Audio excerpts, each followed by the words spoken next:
سمعوا معايا هاد الهضره اللي باغي نقولها لكم مليح مليح، مهم جدا. دروك يا جماعه الناس اللي تحوس تحط لي دوموند تاع لا ريغولاريزاسيون. انا هنا واش راني ندير؟ نعاونكم في تسويه الوضعيه، سواء التسويه الاستثنائيه الناس اللي حارقين الفيزات، ولا الناس اللي جاوا بالبوطي، ولا ما على باليش كيفاش قعدوا هنايا وراهم خدامين ولا تزوجوا، ولا المهم نديروا لهم الدوسي نتاعهم باش يحطوه في لا بريفكتور ويديروا هاد ميسيون اكسبسيونيل، كسا سوا سالاريي ولا ميتي اون طونسيون ولا ما على باليش في بريفي فاميال. جماعة إلا راكو باغي تسمعوا النصائح بيان كوم يلفو تتبعوهم، بالك على ربي بالتوفيق من عند الله تسلكوا. اللي راه غي دهس يقعد غي دهس، كي يعطوه الكيت يقعد يستنى 3 سنين وبلوكي، ويمور هذاك الكيت يعاود ينوتر دوموند.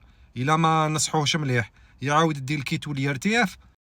قبل ما دير والو خاصك تجي تستاشير. إلا كان درت رحت خسرت ديجا 2000 اورو 1500 اورو مانيش عارف واش، سا سخا كومبليكي.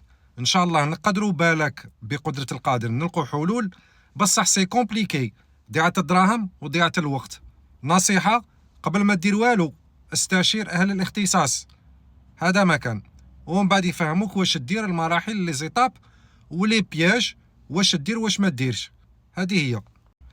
ان شاء الله الميساج يكون وصل. في اول تعليق غادي تلقوا لادريس ميل ونيميرو واتساب، تتصلوا في الواتساب يوصلكم ميساج اوتوماتيك يفهمكم واش ديروا. الا ما فهمتوش ابعث ميساج تري سامبل، قال خاصني لات دو رولونس، خاصني نحط الدوسي بروميير دوموند، خاصني دوموند دو رونوفيلمون، ما عطاونيش الريسيبيسي كي ندير، خاصني طعن اكسيتيرا اكسيتيرا، باش تفهموا ديراكتومون كيفاش نوجهوكم.